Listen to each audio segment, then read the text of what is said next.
Welcome back to Bear Era, folks. We have what feels like a historic situation. The Bears have not been in first place in the NFC North this late in the season since 2018. And that feels cool, different, a little scary, a little unfamiliar, but also much better than the alternative, which is bouncing off the bottom of the table. So welcome to the Top of the Table podcast for this week. I'm EJ Snyder. That's Karen Hall. Karen, are you adjusting to the Bears' new relative stratosphere?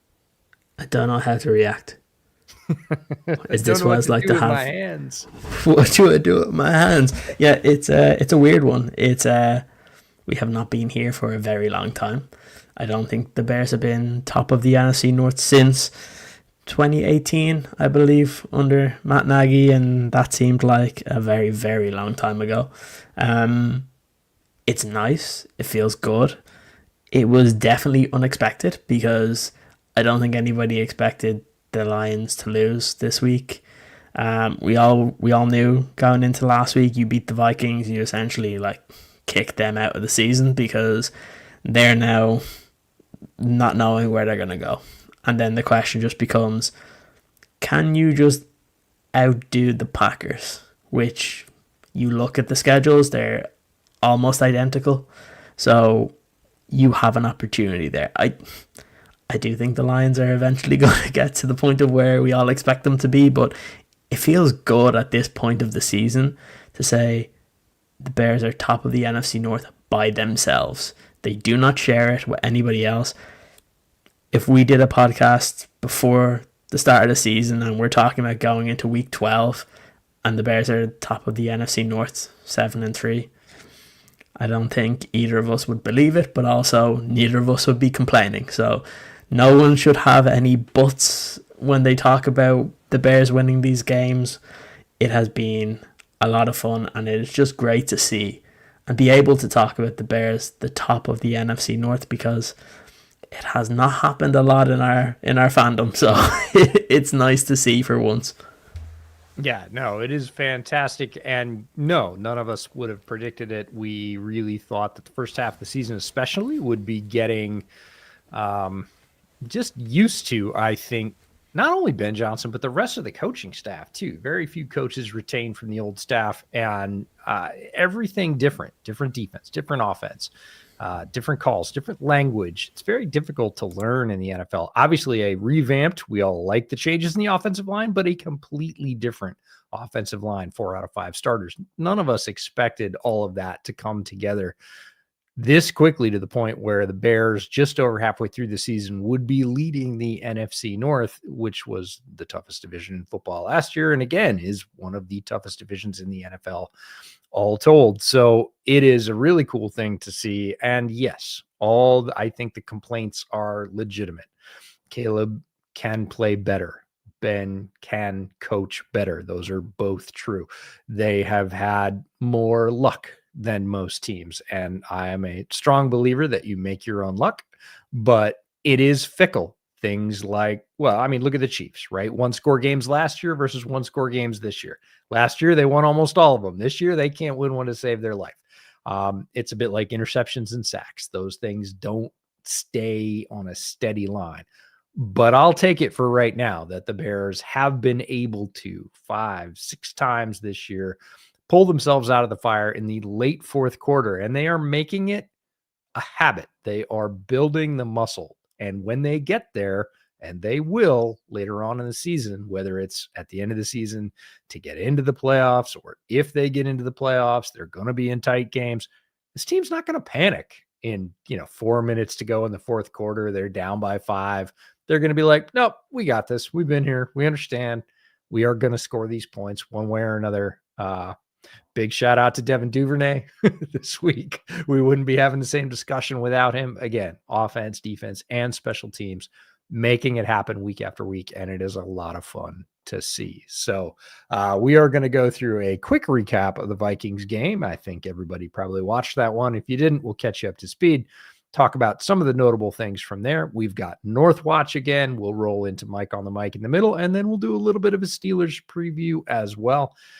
feel free to drop your questions in the chat. I see Paul already dropped a super chat. Paul, good to see you back again. Paul Spencer for $5. Had to stop in and say hello, even though I'm sailing through the Caribbean. Okay, your weather's definitely better than mine today, Paul. Can't wait to see the Bears Eagles play Black Friday. Have a great show. We might just mess around and live stream that game, so we'll keep you posted. But thanks for checking in, even though you are not at home. That is amazing. We appreciate all the support. So getting on to the Vikings game. Again, I think we'd be having a somewhat different conversation, maybe not a wholly different conversation about this game had it not been for late game heroics in the return game from Dev Duve. But the Bears find a way again to top the Minnesota Vikings in KOC, which they were not able to do in week one. There were a lot of flashbacks. Again, JJ McCarthy played poorly for the majority of that game. Very, very poorly. Like bottom of the table poorly, even for rookie signal callers. And Mike Tanny, our buddy of mine, brought up a great point this week on his podcast that I think is worth talking about in terms of JJM, which is not all rookie starting spots or situations are the same. When we're talking about JJ McCarthy and we're talking about Michael Penix in particular, neither one of them are rookies. They're both sophomore starters. I get it. But young quarterbacks in this league, it's not the same situation as, in Mike's words, the typical Browns or Jets situation where you have one guy to throw to, the offensive line sucks, there's no run game. That's Cam Ward's situation this year. And if you want to talk about rookie starters, we'll give Cam Ward a break because Tennessee is a mess. Like Minnesota is not a mess. He has a good supporting cast and a good defense. Same thing with Michael Penix in Atlanta. He has lots of different targets. He has Bijan Robinson. He has a very good, or let's just say improving defense this year. They actually have a pass rush. Their rookies are playing really well on defense. All things are not created equal. They need to be holding the line, whether they are rookies or second-year young starters. In those situations, they can't be the anchor on the boat. And they both are this year. And in Minnesota's case, which is the game we're talking about, they've got a problem on their hands. KOC came out, their head coach, and said, I'm waiting for the cement to dry. He was talking about some of the mechanics they've instilled that they haven't seen show up in games yet, that hasn't been formed into a habit by JJ McCarthy. And it is really difficult with Sam Darnold, who was in town last year, played very well, playing extremely well for the Seahawks outside of the Rams game. It's difficult to look across the league and go, man, we could have had that and we have this instead. So Vikings game was a very interesting setup for the Bears. And moving forward, I would say I would much rather have the Bears situation right now than the Vikings. Yeah, it's almost like you should trust what you saw Jim Harbaugh do in college with JJ McCarthy, where they ran the ball down your throat 40 times a game and didn't let him throw that much because everyone knew the limitations that he had, and people thought that, oh, he'll go to the Vikings, he'll get to be with Kevin O'Connell and he'll fix them. He hasn't fixed them yet because pretty much every single game, like what you saw against the Bears this past weekend, other than the game against the Falcons, I think it was, he's looked the same. He's made mistakes you expect from rookies to make, but the problem is it's getting to a point of where you're seeing guys on his offense be visibly frustrated. You're seeing Justin Jefferson be visibly frustrated. There was a couple of plays, I think it was the one to Hawkinson in particular, that obviously as a Bears fan I was glad it happened, but I think my first reaction was, how did you miss that? Because he was wide open. I think we would be killing Caleb Williams for missing one of those intermediate throws that wasn't that difficult. Like we're not killing, but we're criticizing Caleb Williams for a lot of the deep ball accuracy, which is completely fair. But Caleb, at least in the intermediate and short game, has improved and has looked much better this season. That's where JJ has to improve next year. If he doesn't, then there's going to be a real conversation of what do the Vikings do going forward. Because if you can't attack the middle of the field, if you can't complete short throws and only have like the odd series here or there where you're able to do it when the defense is kind of pushed back a little bit, it's a problem. Like, really, the only thing that opened it up for is kind of very similar to how the Bears won in the end, but it's a special teams play because the offense was doing nothing. And then they make a big play on special teams, and then suddenly they get into the end zone, and that's when momentum looked like it was all with the Vikings. And they were there. They made plays at the end and scored a touchdown. And I'll give JJ a little bit of credit that they probably should have had a touchdown earlier on to Jordan Addison, but Nashawn Wright, don't know how he ended up with that ball. His long arms and the athleticism is the reason he made that interception. It wasn't a perfect throw for JJ, but maybe like 7 out of 10 times it's a touchdown. Luckily for the Bears, Nashawn Wright was in the right position and is an athletic player and was able to come down with the interception. So yeah, I think for the Vikings, they'll be hoping for more consistency from JJ in the good sense and not the bad sense. But also that, as O'Connell mentioned, there's a lot of things that he needs to improve on, and it's more of your fundamentals, your basics. But those are the things that Caleb had to improve on as well. I just think Caleb had a higher level coming into the NFL than JJ did. I think you knew what Caleb could be. JJ was more of a project for me because I was like, when you have a guy that wasn't really, I don't know if it wasn't trusted is the right word, but he wasn't being asked to throw the ball a bunch in college because Michigan were all about kind of run the ball down your throat. Was always a difficult one to see how the transition would be to the NFL, so it's not surprising he struggled. But again, I think a lot of rookie quarterbacks nowadays do struggle because situation is one thing you mentioned. The one thing JJ doesn't have an excuse for is that he's had the same coach. He's had the same offensive line. He's had pretty much the same weapons, same defense around him. While you see, like, what was it, Cam Ward this year, head coach, sacked. You have Jackson Dart, head coach, gone. Caleb last year, head coach, gone. Like, it happens all the time. These young rookie like I always say it, if you're planning on picking a quarterback early in the draft, make sure that you fire your coach before you do that, because like you need to get those guys lined up properly. And it's nice to see that despite there being some troubles, which we're about to talk about with the Bears, it seems like at least the coach and the quarterback are on the same wavelength and they know what they need to do moving forward to improve. And now it's about those gradual improvements. And we mentioned it at the start of the year. You may not see that until the proper improvements of what Ben Johnson wants to see until next year. But the fact is, these games have been clunky. They still have a top 10 offense despite all of it being clunky, and they are winning football games. And ultimately, especially in year one of Ben Johnson, that's the most important thing. It's kind of crazy to look around and see how many plays don't go well, how many plays are missed, how many runs get stuffed, how many wide receivers, are running free and don't get hit or don't secure the catch, depending on the week. And still you look up and this is a top 10 offense. That is something to behold.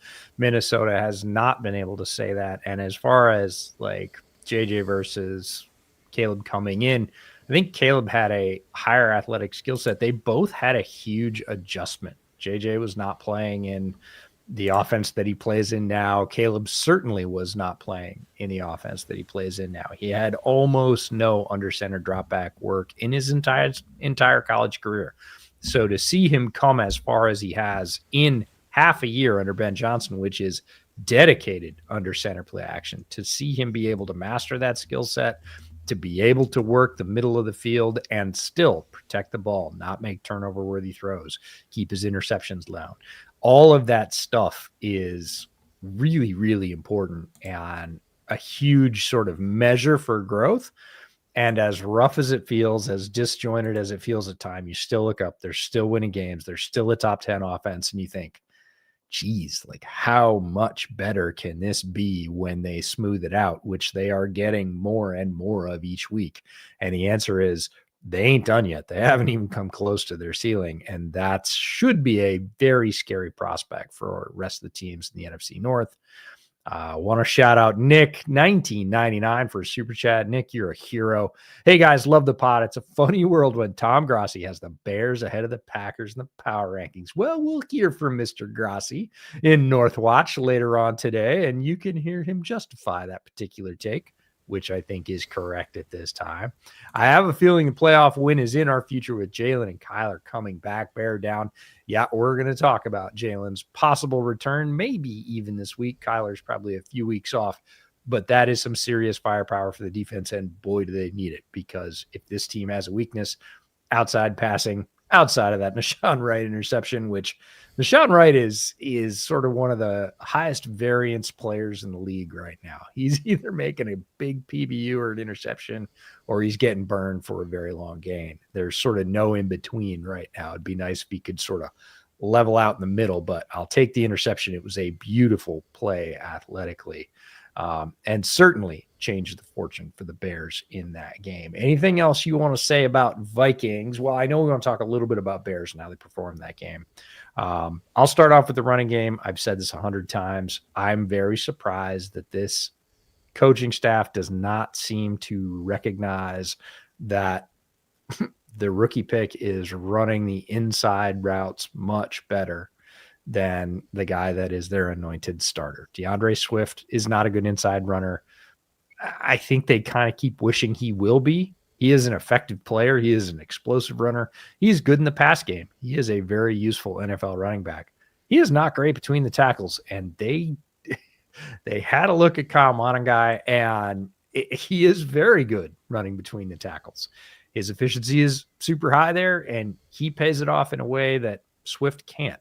And I was like, oh, they're definitely going to see that. They're definitely going to make that switch. And they did once in the low red zone, and then they went right back to Swift. And I don't understand, just sort of from an efficiency perspective, hey, if you've got a guy that does a thing well, I understand not wanting to be predictable, but I also want to be effective and efficient, which means if you've got a guy that does the thing well, let him have those carries. If the defense knows that carry is coming because he's in there, I'm okay with it, because the offensive line is paying it off at this point, and Monangai runs very well within that style. And I was confused, I'm not going to lie, that they sort of reverted to saying, Swift's just going to get all the number one carries. Monangai's just going to get cleanup. That to me feels like a place where they thought they could optimize and they just haven't. Now, they obviously think differently about that than I do, but I don't know what your take was on that, but I was confused, I would say, watching the game. Yeah, I don't like it, because I think you become too easy to tell what you're going to do, because teams know that when Monaghan does go in there, pretty much what type of run is coming, because a lot of the time that he is in there, it's in the short yardage stuff where they know you're going between the tackles. And ultimately you need, next year when you're projecting this moving forward, you need guys that can do both. Monangai he'll continue to develop, and maybe he is going to be able to continue being that second option, but they need to improve it on Swift. I know you can say this online, you can say it to different Bears fans, like the stats are fine for Swift. Like, I still think he got something like 80 something yards rushing, which is fine, but it's how they come, and it's the yards that you don't get is the killer for me. There's at least 2 or 3 plays pretty much every single game, and I think in this particular one they actually went to kind of the all 22 camera angle for one of them, and it was very obvious what Swift could have done, where a big hole opened up. I think it was between the center and the left guard on one of those plays, where all he needed to do was cut it back up, and if he does that, he probably makes it 15 to 18 yard gain. Instead, he gets hit at the line of scrimmage, and they made like a 2-yard gain. And that's why I always say it's the plays that they don't make. Like, Swift is fine. Like, we've spoken about him. You get him out in space and he'll make plays. You'll see him. He may make a couple here or there where it's only like 3 yards, 4 yards, 2 yards, and then there might be one where somebody misses an assignment and he's athletic enough to get through and make a big play, and it kind of makes people like forget some of the other plays where he should have done more.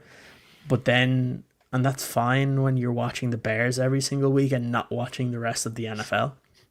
But when you're watching the rest of the NFL and you're seeing rookies come in, you're seeing guys like, obviously Travion Henderson has been the talk of the rookies lately, but even Quinshon Judkins for the Cleveland Browns. You've seen guys like Rico Dowdle come in for the Carolina Panthers, who wasn't supposed to be the starter there, and he took over.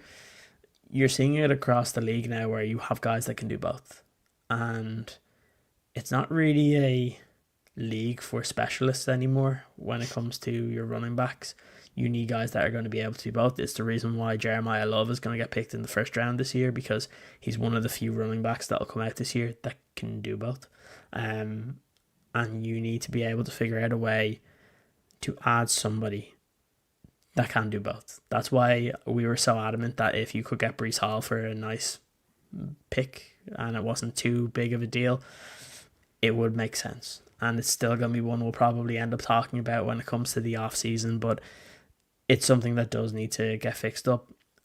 I was a little bit surprised after the Bengals game of how they've divvied up this snap share between the running backs. Like the fact that you saw Kyle Monangai have such a good year or such a good game against the Bengals, and then the following week got 7 touches. Like, to me, that's not right, and it should always be a meritocracy. And I thought that he was deserving of more. Now, the last 2 weeks, he's gotten a touchdown in each week.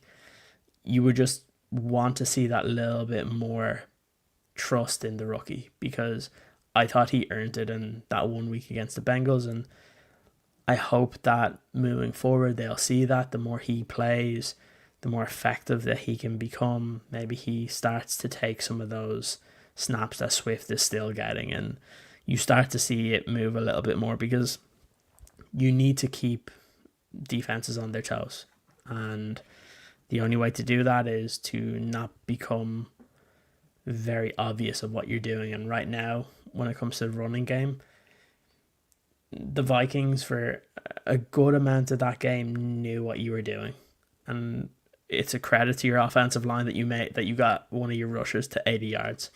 But against a really, really good defense, which the Vikings are, but other good defenses that are great against the run, you'll struggle if you become too one-dimensional in how you run the football. And that's what has been happening. And it does need to improve if you have aspirations to make the playoffs. Yeah, I would agree. They need some more balance. They certainly need some more firepower there. I don't think that's an unknown to anybody else. And when we get to draft time, I think teams will understand that the Bears are looking for a running back, even if it's not in the first round, and it probably won't be in the first round. Running back in the first round is rocky ground, for lack of a better term, bit of a minefield. So sometimes you want to wait. But I do believe that everybody will be looking at the Bears to either pick up a running back in free agency or in the draft. Probably in the draft, if I had to guess. Wanted to call out a couple of other players. Colson Loveland had another good game for the Bears. Drew Dahlman, I think, probably had his best game as a Bear, which is significant news. Jonah Jackson, we talked about last week, has been improving steadily over the last month. He is back to a place where that right side is formidable with Jonah and Darnell Wright, with Dahlman sort of coming into his own and really sort of gelling in the system and understanding his responsibilities. Joe Tooney's been a lockdown all season. We haven't said his name very much because there hasn't been a reason to. He's been handling business since week 1. Really, the only place to attack if you're a Bears opponent is left tackle and pass protection. Theo Benedette is a very good athlete. He's really strong. He can overcommit a little bit in pass protection. He's a good run blocker. But if you're going to try and get pressure, if you're trying and scheming it up as a defensive coordinator, I would say left tackle is where you're looking right now, because the other 4 guys are looking incredibly strong. And that is not something we've been able to say about the Bears offensive line in some time. And it's no coincidence that the Bears are on top of the table now that their offensive line is figured out. Go figure. We've been advocating for that for a while, but bunch of Bears played pretty well. They still have trouble in the secondary. Obviously, injuries are huge there for them. They are a team that can do it with smoke and mirrors for a little bit in the outside passing game, but they cannot hold up for a whole game. You saw it against the Vikings. They held and held and held for about 2/3 of the game. And then the long passes just kind of, the dam broke. They started to give them up, and it's like, oh, they figured it out. Okay, cool. And you just kind of have to hold on from there and hope you have enough. And the Bears almost didn't. Again, they did at the end through special teams and other needs, but we'll see. All right. I think it's probably time to roll into North Watch, which is going to be delicious this week, fans. There is no other way to put it. Bears being on top of the NFC North and hearing from everybody else in the NFC North. Just sit back and enjoy it. We can't guarantee this is going to happen again anytime soon, so we're pretty pleased with it. Arif put in a longer than normal North Watch segment. He thought that was appropriate based on the fact the Bears and Vikings played this week. I agree with him. And as always, we will save Mr. Grossi for last because ain't nothing better than Bears being above the Packers on the table. Yeah, absolutely. It's going to be a very, very interesting one because I'm going to get this up here.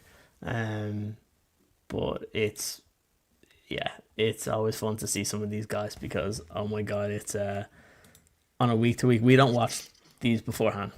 So we like to listen to this just like everybody else. So it's always a lot of fun. So we're going to get into it and let's see what the three guys had to say. North and never give it back.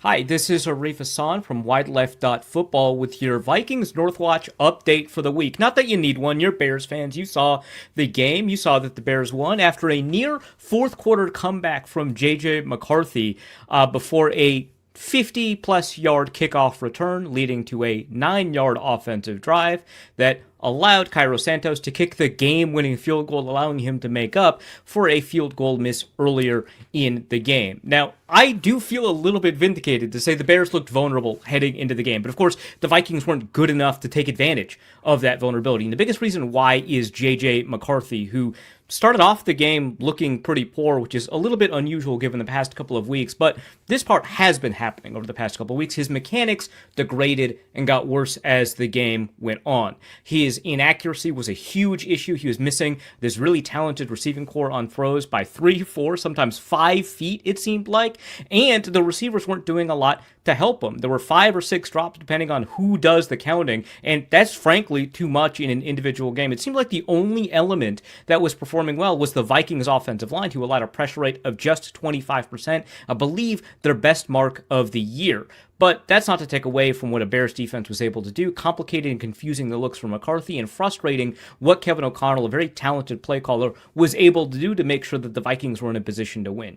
The people who did perform well, though, were on the defensive side of the ball. Caleb Williams was held to a 50% completion rate. The Bears were held to 1.58 points per drive, their lowest of the season, one of the worst performances they've had outside of week 2 and week 4 this year offensively. And this was a team that, going into the week, ranked 7th in the NFL in points per game, even better in EPA per dropback, and the Vikings held them to lows in terms of their ability to produce points, and especially in their ability to allow Caleb Williams, who's in the middle of a tear, to have a lot of production in this game. We saw an outstanding game from Dallas Turner, which they needed because Jonathan Grenard was injured. We saw a fully healthy Andrew Van Ginkel complicate and confuse the opposing offensive line. We saw Harrison Smith make some plays. We also saw Harrison Smith, lose some plays because he is a little bit older. He allowed a 24-yard reception out there. Now, the Vikings cornerbacks didn't play outstandingly well. The Vikings safeties showcased some problems, but overall, the Vikings defense did a great job complicating an offense that is in the middle of a really solid run.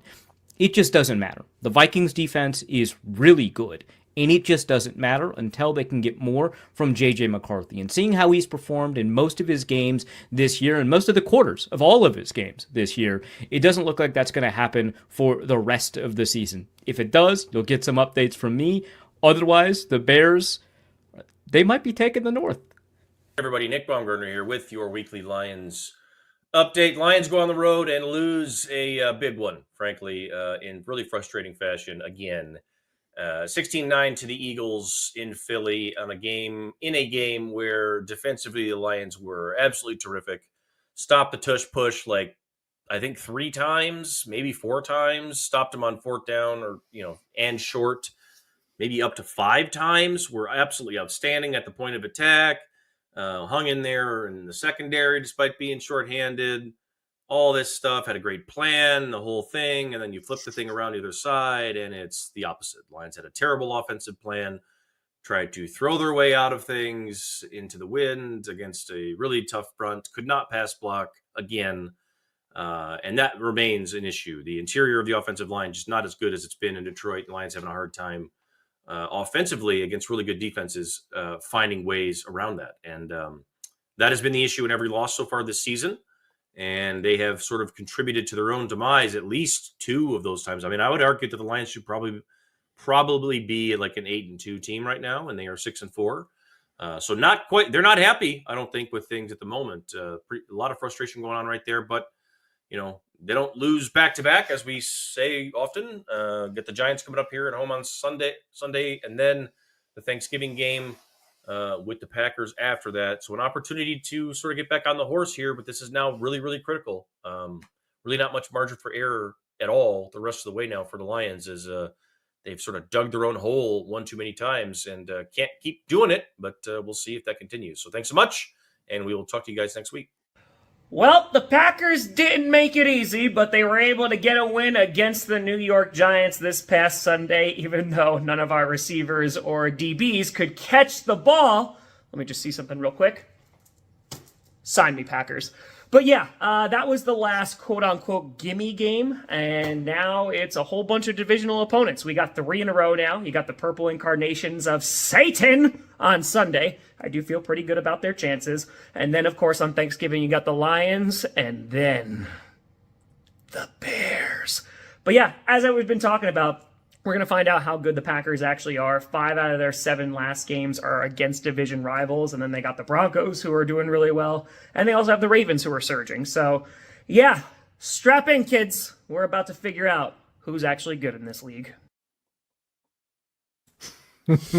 Who's actually good in this league? That would be a wonderful thing to know. It has been more topsy-turvy in the NFL this year than most years I can remember, in terms of, by now, 10 games in, 11 weeks in, you can usually say, okay, these 4-ish teams, they're super solid. They're going to the playoffs. They're going to be right there. They're all fighting for the number 1 seed.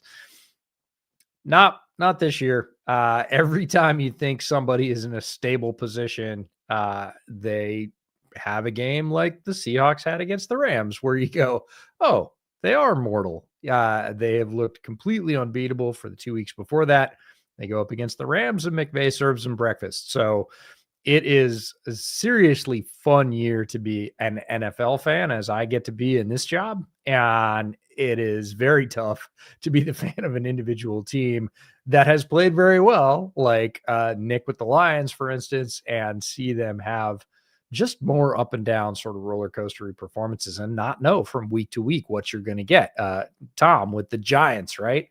There's not a Packers fan in the world that was worried about the Giants. I don't care what you want to say about the Giants. Like, just lost their coach, don't have their number 1 wide receiver, don't have their number 1 running back. Like, no problem. We're going to beat them. They maybe didn't even watch the first half of the game, tuned in after brunch and went, what? Like, we might lose to these guys? And that's every week in the NFL. So it's a lot of fun to watch. I'm really glad that Arif, Nick, and Tom give us time every single week to keep you guys up. It is all the more interesting now that the Bears are on top of the table. But we will see, like Tom said, as we balance out for the rest of the year. Buckle up. We're going to figure out who's going to win this thing, who's going to end up on top, who's going to end up in the playoffs, and whether or not they have a chance to go, because making it to the playoffs is not the same thing as having a chance once you get there. So, Kieran, any thoughts before we roll into Mike on the mic, just to balance it out with the Bears perspective? Yeah, I think what the guy said is very interesting. I think, look, Arif, it makes sense, considering it seems like the Vikings, their season is kind of going to a halt, as we'll say, because when your quarterback can't do anything, as us Bears fans have known from years and years of that position, you can't do much. When your quarterback's just not performing, you're going to lose football games. The Lions are an interesting one because it actually epitomizes this particular NFL season, and I put the Lions and the Buffalo Bills in the same category of a team that should be making the NFC and AFC championship game, but as a week-to-week basis probably don't deserve to be in the conversation. You can probably put the Chiefs in that as well, but I think it's just the history changes that, where we've seen years where the Chiefs have not played well, snuck their way into the playoffs, and then suddenly they're in the Super Bowl. So it's a weird year, because I don't doubt that the Lions will come out and beat the Giants by like 30 points or 20 points and have an easy way of doing it after last week. But then they could come back and play against the Packers on Thanksgiving and lose. And it's a weird one. I think it's just because we've seen the Lions at times this year look like the same Lions as last year.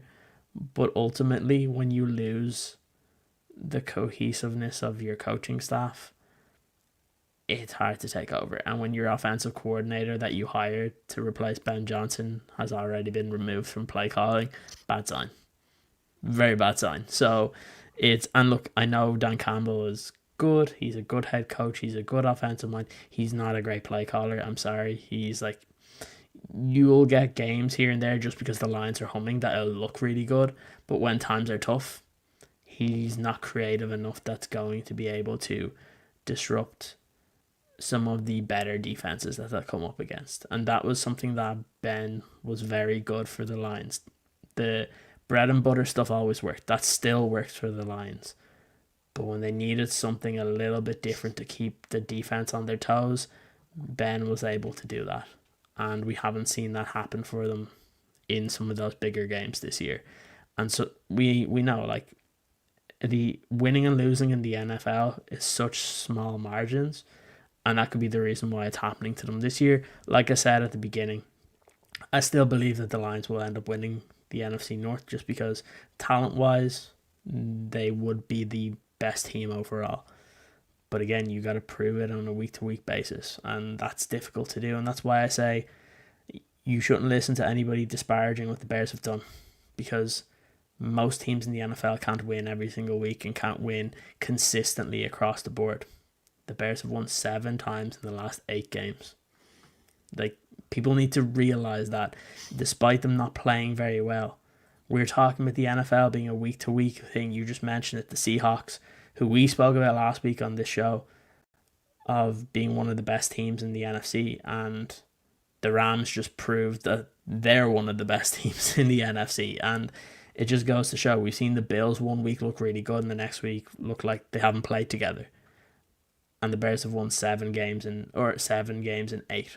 Like, that's very, very difficult to do, even if you're not playing that well.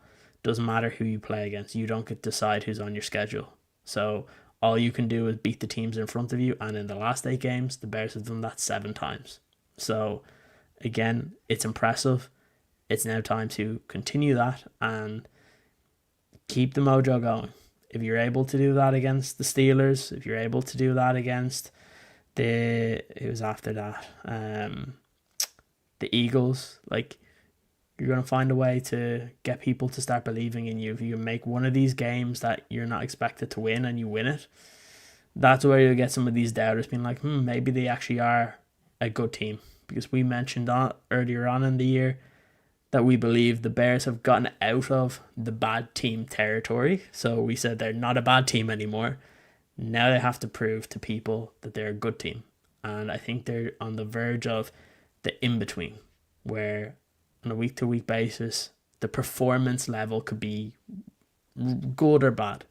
Now they need to start getting that to be good every week and be consistent if you want to be spoken about like a team that, as you said, when you make the playoffs, you have a chance. Like, I think if they played this way and made the playoffs, people would be like, it's cool, we made the playoffs, but we're probably not going to win in the playoffs. So, like, That's where they have to change the mindset there. And the only way they can do that is if their performance level increases. And I guess with that, it's a good way to bring in Mike on the mic, because he speaks about the previous game and also what the upcoming game against the Steelers is going to entail. So without further ado, we'll play Mike on the mic. Thank you, EJ and Karen, and welcome in, Bears fans, to another edition of Mike on the Mic here on the Bear Era Podcast. I'm your host, Mike Mercado. Thank you so much for making us a part of your day. And the Cardiac Bears were at it again, and they are making every Sunday very interesting. But more importantly than just an exciting Sunday came a big victory. A victory so important that the Chicago Bears are now atop the NFC North. And now the entire conversation around Bears Nation here in Chicago is just one word: playoffs. Now, here's some interesting rankings that I found surprising that the Bears are top 10 in. They are 8th in points per game, 1st in takeaways per game, and 5th in sacks allowed per game. So when you're using the word playoffs, usually what comes after that is the discussion of who are the pretenders and who are the contenders, who are atop the heap and who are the very bottom of the heap. When I see numbers like that, and I see comeback after comeback, I see a team that is maturing week in and week out. I don't think of a team that is fluky or just getting in. I see a pretty darn good team finding a way to make the playoffs. Now, when you're talking about playoffs and you're talking about where you are as a team amongst the other playoff teams, comes how are we going to get there? What is the road ahead to the NFC playoffs? For the Chicago Bears, it's finding 3 or 4 wins on your schedule, getting to that 10 and 11 win mark, putting yourself in the best position possible to play meaningful football after Christmas. And that starts with the Pittsburgh Steelers at home this weekend. Whether it's with Aaron Rodgers or not, it is one game at a time for this Bears team. You are atop the NFC North. The conversation is about playoff potential, playoff runs. Everybody is excited here in Bears Nation in Chicago. But we've seen 7-win teams at this point of the season not make the playoffs because they stumbled on their own feet and couldn't finish the job. You have to take this one step at a time. Let us here on Bear Era, let us, the Bears fan, talk about the 7, 8, 9, 10th, 11th win of the season, who you're going to be matched up with in January. What's important is what's happening this Sunday. Not to be worried about being atop the NFC North, about a potential playoff run, but winning the 8th game of a season and taking one step closer to being a playoff team.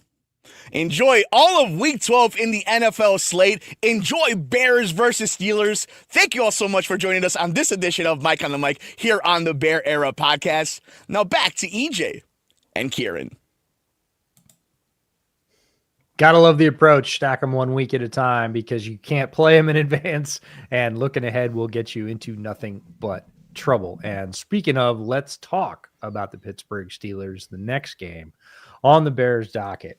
Now, I put together sort of a little brief on the Steelers just so I could fully understand where they are within their season.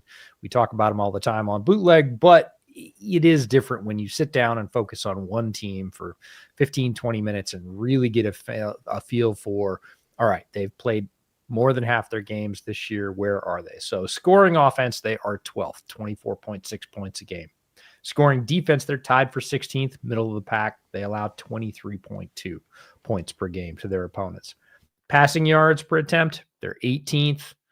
Sacks allowed per game, they're 9th best, so they're like the Bears. They have a low sack allowed rate. Pass play percentage, this is really interesting. So what percentage of their offense is pass plays? 58.74%. And their pass yards percentage is 69%. So almost 70% of their offensive output comes from the pass.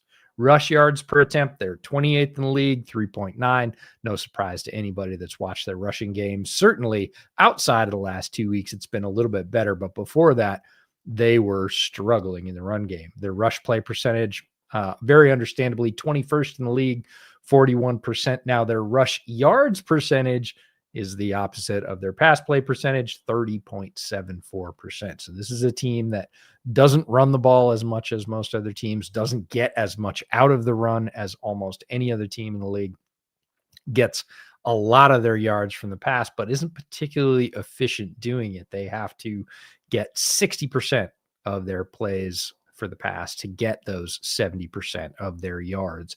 And if you watch them play, they put a lot on Aaron Rodgers, and all Bears fans are very familiar with Aaron Rodgers.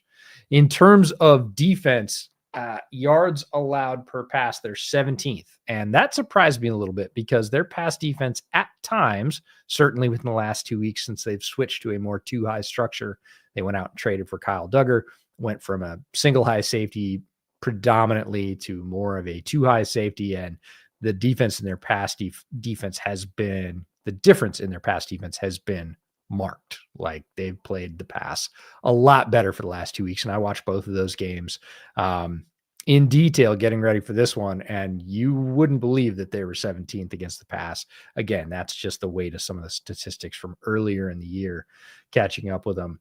Sacks per game, they create the third most sacks per game in the NFL at 3.3. Their pass rush is ferocious, and that's been pretty consistent since about week 3 or 4. Opponent's passer rating is the 13th lowest at 90.0. That's the NFL passer rating allowed. Their rush defense is a little bit different, and this is where the Bears are really going to push them, especially because Ben Johnson wants to base most of the offense off the rush. The yards allowed per rush, they're 16th, right in the middle of the NFL at 4.2 yards per rush. And in terms of the opponent rush yards percentage, they're fourth lowest at 28.91. So they can defend the run, but they are susceptible to, I would say, some of the explosive plays. And actually, I'm going on a Steelers podcast tomorrow to do a little bit of a preview. And that was one of the host questions is like, hey, how do the explosives work in this Bears run game? And I was like, well, let's talk about the outside run, shall we? Because it's definitely not the inside run for the Bears. So a lot of those statistics were right in the middle of the NFL. And so I was like, all right, how can we get a better finger on the pulse of where the Steelers are right now at this point in the season? Because again, much like the Bears season, if you look at early Steelers game and late Steelers games, almost not the same team. So I wanted to look at where Aaron Rodgers is because, look, that's the question on all Bear fans' mind is, how's Aaron Rodgers playing for the Steelers? Not great. Better than maybe any other available option the Steelers had, but that's a pretty low bar. And I'm just going to read the numbers off. Yards per attempt, he's tied for 26th with Tua at 6.9. Average depth of target. Now, this is among quarterbacks with 50 dropbacks. That was my qualifying mark for this. Average depth of target. He is tied for 41st with Dylan Gabriel at 6.4. This is a dink and dunk offense for the most part. Now, if you just watch the highlight shows, you're going to see the shot plays to DK Metcalf and go, oh man, they're airing it out. The Bears are in for it on the outside deep pass. It's still possible, but what I'm telling you is statistically, it's not very likely. Adjusted completion percentage, he's in the middle of the league, 18th.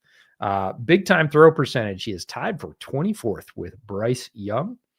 Pressure to sack percentage, Aaron Rodgers doesn't move like he used to. It is the 10th highest in the league. 21.6% of pressures against the Steelers turn into sacks because Aaron cannot move. He will toss it away, but he is well aware of the grounding rules, and sometimes he just has to eat it.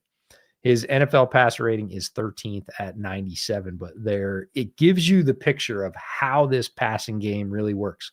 Again, remember, their volume of passes is extremely high. Their percentage of yards in their offense, they get even higher, 70%.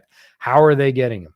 Dink and dunk, yards after the catch, trying to be efficient with it, not explosive. And I actually think even in the undermanned Bears secondary, they match up a whole lot better against that kind of passing game than they do against deep shots down the sideline because they're extremely vulnerable to those. But keep it in front of you, rally and tackle. That's a game I think the Bears can play even with their degraded secondary. Yeah. It's It's an interesting one because I think a lot of Bears fans are going to have, if he plays, Aaron Rodgers PTSD. Yeah, for sure. No matter how he comes in. But it's been kind of obvious how that team has played over the last number of games from just watching them, and it was a reason why 2 weeks ago we started talking about the teams that are left in the Bears schedule, and we're talking about the Pittsburgh Steelers as a game that you should probably win. Because when the quarterback doesn't play well, like we saw JJ not play well, if you can be even average to above average in the game, you should win. This is an interesting one because nobody really knows the status of some very, very important players. Aaron Rodgers, will he play? It seems like he wants to, but will he is the big question, because sometimes doctors have to protect players from themselves. So that'll be an interesting one. Will Jaylen Warren play? That's another big one, because if he doesn't play and their main running back is Kenneth Gainwell, like, he played well against the Vikings when I watched them in Dublin, but again, if he's the one that has to carry the load, that's going to affect their running game, and it means that if Rodgers isn't playing, good luck to Mason Rudolph, because if you don't have a running game and you're a backup quarterback, you have issues. The one thing, if I was the Bears, that I'd be doing is I'd be making CJ Gardner-Johnson go right over to a certain wide receiver that got kicked out of the Bears game last year against the Seattle Seahawks, because we know if you get in his face, he might throw a punch. So I wouldn't be surprised if the Bears do that and try to get in his head, because you can do that with DK. So it'll be interesting there. For me, it's going to come down to what the Bears can do on offense. It's going to be tough because they're going to have to get rid of... Caleb's going to have to get rid of the ball quick, because no matter what, that Steelers defensive line... We spoke about this 2 weeks ago, that the Giants defensive line may have been one of the better ones that they would see. The Steelers defensive line is probably the best one. Like, in terms of an entire unit. Because, look, you're still going to have to come up against Myles Garrett in a few weeks' time. He's the best player you will have to come up against. But the Steelers as a whole, they just put up pressure the entire time. They are the opposite to the Bears on defense. They put pressure on the quarterback, which helps them get turnovers, not the opposite way around. Then the final part of that is there's no real clarity on the Jamar Chase and Jalen Ramsey situation. Obviously, Jamar Chase looks to have been suspended for spitting at Jalen Ramsey, but Jalen Ramsey still threw a punch. And in previous situations, that would lead to a suspension. So it's going to be interesting to see, will he be there? I have a sneaky feeling that they might treat it as, well, he missed most of the game because of that, so they may just say he served his suspension by missing that game, but because it wasn't the very start of the game, it's kind of still up in the air. But if he doesn't play, if Rodgers doesn't, and Jaylen Warren doesn't play, this becomes a very different football game. But if they do all play, the Bears still match up fairly well, especially if a certain Jalen Johnson does come back, because that allows Dennis Allen to do more of what he wants to do, which he hasn't really been able to do it because we know there's been struggles for the outside corners. If you can get, I know you won't get Kyler back this week as well. I think that's maybe why they're saying like December time. Like if you have a healthy Kyler Gordon, a healthy Jalen Johnson, a healthy TJ Edwards into this defense, like the defense will look like night and day from now until the end of December, where you're hoping that that unit finally comes together. But yeah, it's going to be interesting to see. I do think that if the Bears can be successful in their rushing attack, they will match up pretty well against the Pittsburgh Steelers, and I think that they will win. You mentioned everything about Rodgers, all the numbers, and I just wonder, it's one of these things, again, I just feel like the Bears have a bunch of like voodoos that they need to get rid of this year. They started with the Commanders. Then I said last week they needed to get the revenge for losing to the Minnesota Vikings, a game that they should have won. Okay, tick, tick. Aaron Rodgers is the next one. Like, the last thing you want to do is to lose to him, especially when he's not playing well. So you could see Aaron Rodgers kind of turn it up a little bit. He does that when it's a game that means something for him. It's probably why he's pushing so hard to play this week. If they were coming up against, I don't know, the Cleveland Browns, Yeah. I don't think he'd be playing this week. let's just leave it at that. So it is very, very interesting. I think the Bears will need to scheme this right if they do get their game plan correct here in terms of being able to run the ball, and then they're going to need to find a way to get pressure on whoever's going to be the quarterback. If it's Mason Rudolph that's back there, you can't have what we just saw against JJ McCarthy, who struggled, who had no pressure on him. That has to change.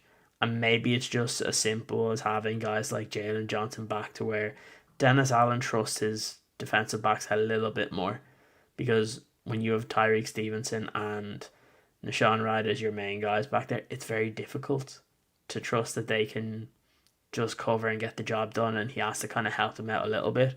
I would also like to see Austin Booker play a little bit more, because in the flashes that we see him play, he's had at least a couple of snaps where he's making the difference and putting pressure. Like, he beat Christian Darrisaw with one hand.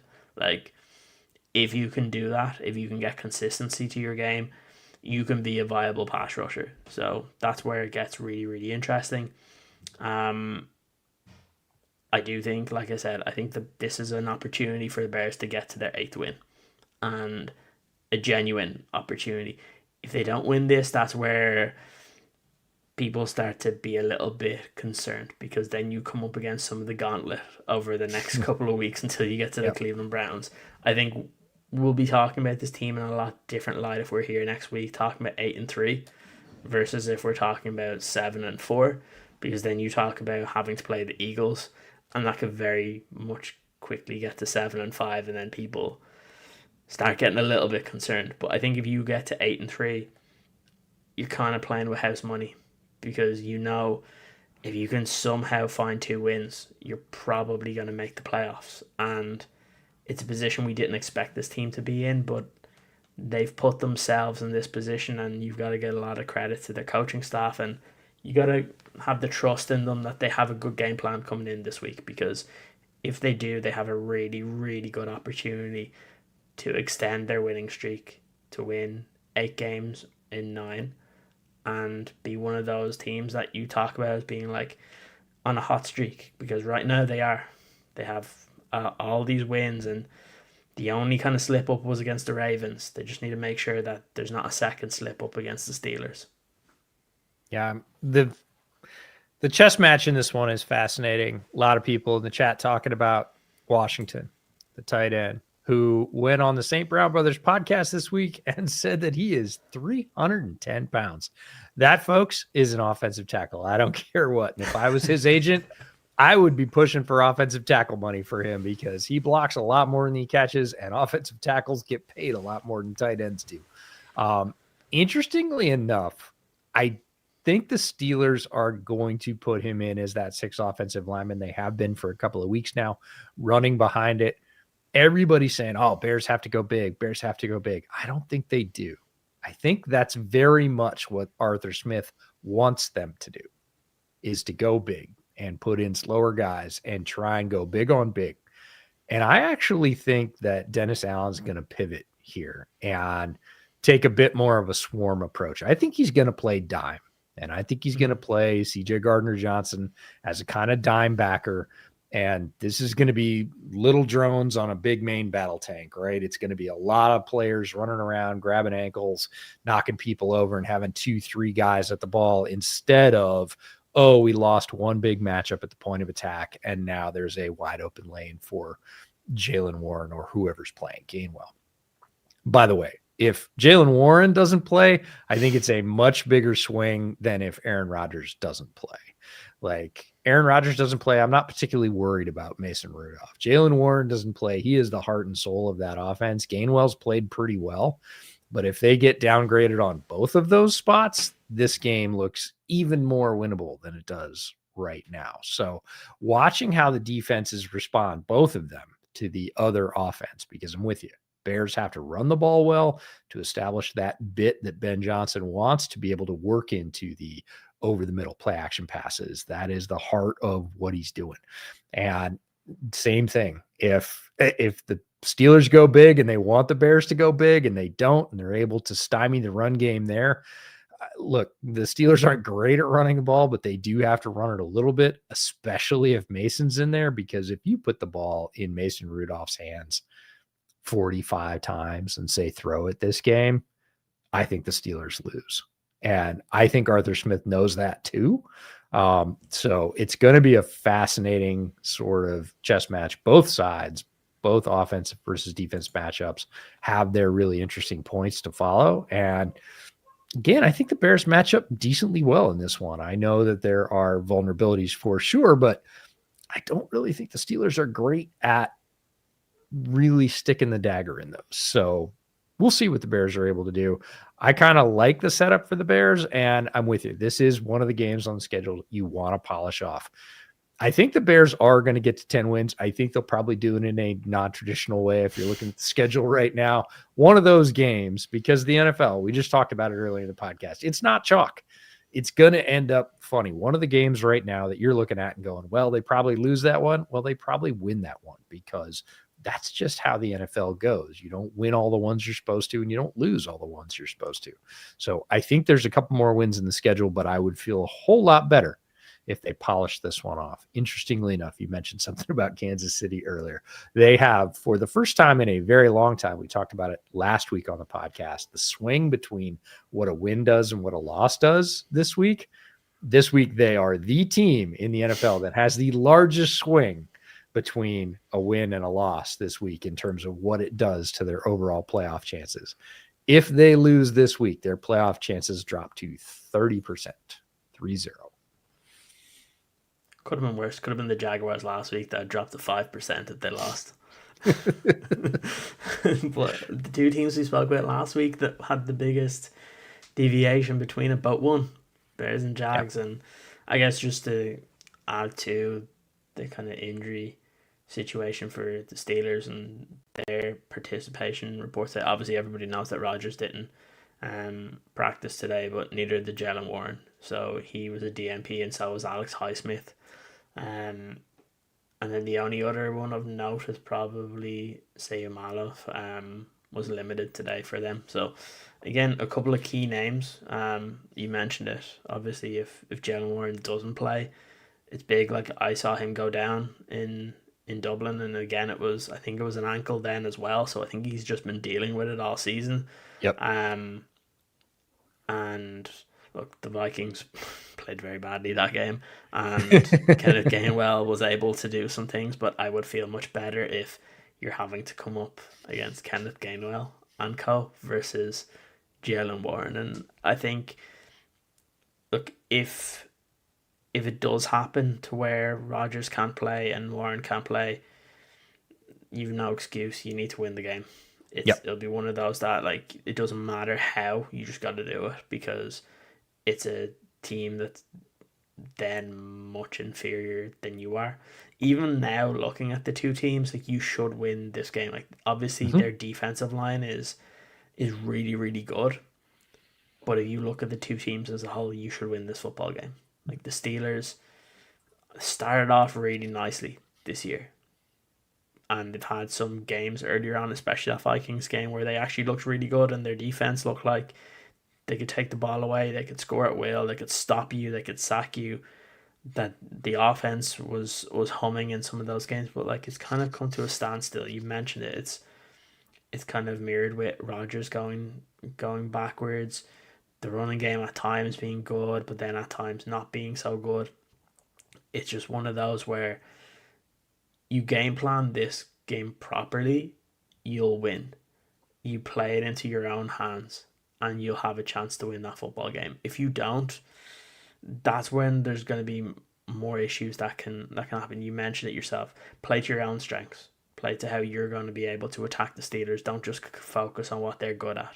Like, how are you able to combat it? And the one thing I'll say is, when we said at the start of the year, I trust these coaches. Like, Ben Johnson didn't have a great game in terms of play calling last week, but it didn't matter. Like, when you can say that there was issues, but you still win, That's the only thing that really matters. Like, I say this, and I say it on the podcast, I say it about an hour before every single game on Sunday. Just win. Don't care how. Don't care by how many. When you are going through a transition from a poor locker room coming into it from last year to what you're trying to establish this year, the most important thing you can do now is win, because it's built this winning culture that we've spoken about. These players expect to win. Like, even when there's 50 seconds left, you had players after the game saying, "Oh, we knew that Caleb and the offense would get us down now." They didn't need to, because the special teams did it. But that's so important. The players come in here and they just believe that they're going to win, because half the time your mentality can get you over the line. Because if you're confident when you're coming out, when it's the most nerve-wracking part of a game, and you're just so confident that your team's going to be able to do it, and you're the offense, you're coming out and being like, we're going to score here, sometimes that gives you a little bit of an edge. And it's really, really important. It builds a different foundation that we haven't had here for a while. And then ultimately, once you start performing more consistently, that's when teams will start to be afraid of you. And that's where it took a few years for the Lions to do it under Dan Campbell, Correct. Ben Johnson. Like, early on, they had some games where they were good, some games where it just looked like the same old Lions. And then the switch just changed. It kind of came with the territory of when Hutchinson came in and Jahmyr Gibbs came in and Campbell came in, and they built that thing together, bring in the right pieces. It might take that for the Bears, but the best remedy for anything, for any transition, is winning. And that's what they're doing right now. And I'd say it's just so much fun. Like, this is why I'd say the likes of Jalen Johnson are probably busting their ass to get back. Because when you're seeing a team Right. that's winning every single week, you're like, I want to get back. I want to play here. It's the same for Kyler. He's probably been so pissed off this year because he's been hurt for pretty much the entire year. Same for TJ. And they're just like, I just want to play in this team because this team is winning. And winning is not given to everybody. You could go next year and not win and lose some of these close games. You're on a roll now. These guys are going to want to come back. Guys like CJ Gardner-Johnson have come in here and they've just embraced what the coaches want. You'll see that again when you hit into free agency next year. There's going to be guys that might only be signing 1-year deals, but they'll look at what happened to CJ Gardner-Johnson, to where he came from nowhere, where he was on the couch, comes in here, gets part of this winning culture from this year, and is enjoying it. And this is a guy that's been a Super Bowl winner. So, like, when you win and it breeds success, it also makes players want to be part of that. And your own players, but also people or guys that are on losing teams right now are looking at this and be like, I want to be part of that. Because it's very early on in this coaching cycle for the Bears, and they're starting to see, if you're able to win this early and you haven't looked great, but the team stats kind of back it up, to where, like, on defense, okay, overall defense hasn't been great, but like, you look at the top interception guys and there's like 5 Bears players. Yep. But then you look at the offense and we're talking about it being so up and down, but then on pretty much every metric, they're top 10, top 12. Like, we would have killed for that over the last 10 years. And we're here like being like, this needs to be better, and it does. But even with that, they're still putting up points. They're still getting yards, either in the run or the pass, or sometimes a little bit of both. It's just about elevating that to the next level. If they do that, that's where teams will start to be afraid when they have to play this team, because that's where, if you can start consistently scoring like 30, 35 points on team and look good doing it, that's when you become a very difficult team to play against. They're not there yet, but at some point this thing is going to come together and all 3 facets of this team will play well. And when that happens, that's when you'll be able to put up big numbers on a team that maybe people are expecting you to lose against, but you actually beat them because things just kind of gel at the right moment. And hopefully it happens this year. And even if it means you don't get far in the playoffs or make the playoffs, it puts people in a really good position moving into next year where it's very, very important that things do work out perfectly.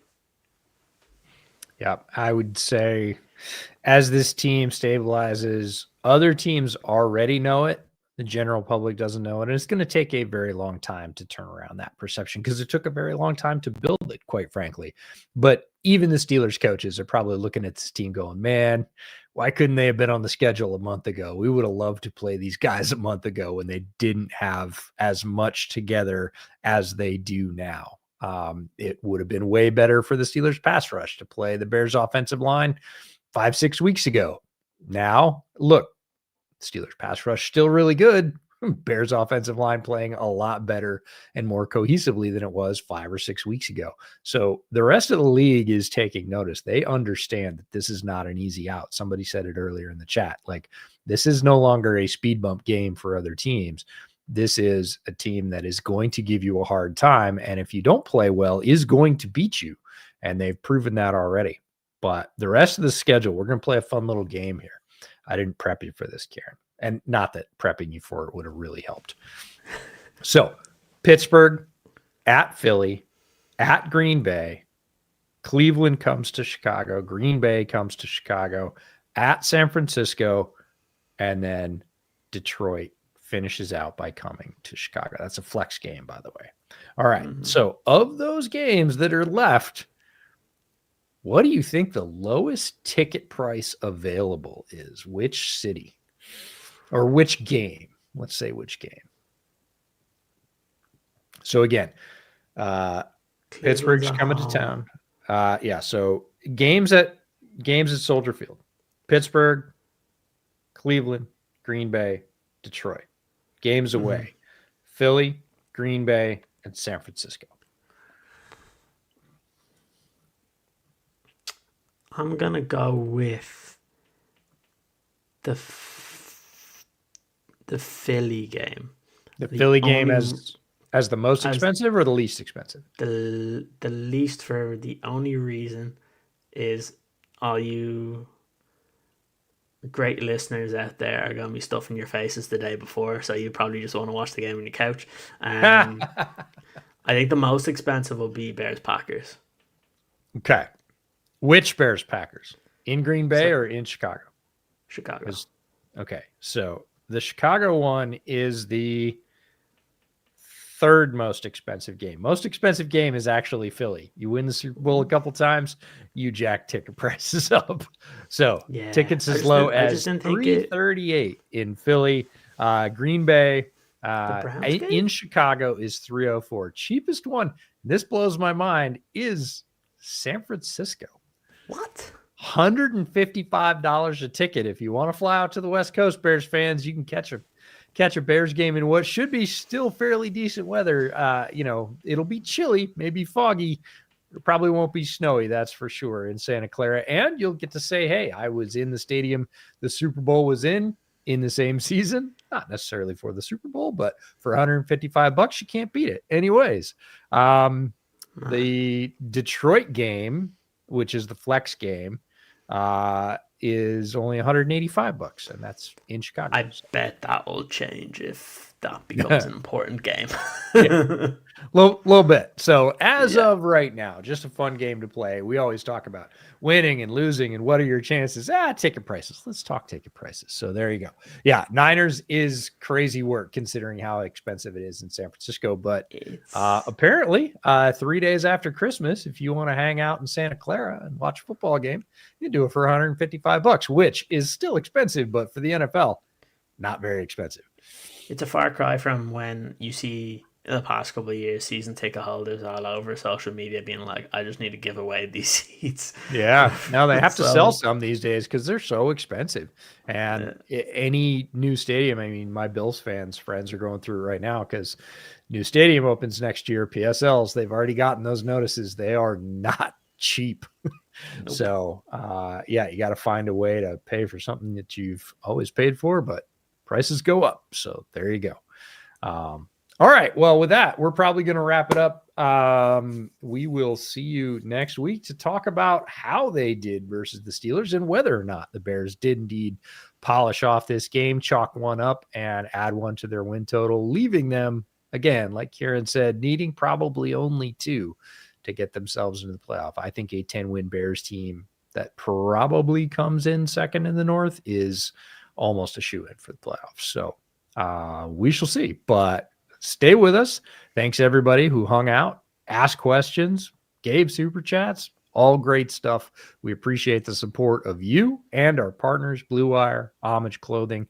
Anything you buy from Homage with the link in the description gets us a cut. So if you need new Bears gear, or hey, I'm not going to judge if you have a second team, and you need to, send yourself a Christmas present and say it came from Uncle Buck, like, you do that either way. We appreciate it. Homage gear is great. We wear it every week on the podcast. And thanks again to Mike for hanging out in the comments, as always, giving us Mike on the mic and moderating chat like a pro. Couldn't do it without him.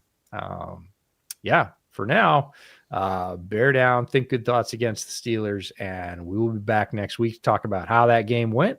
And as always, look at the next one.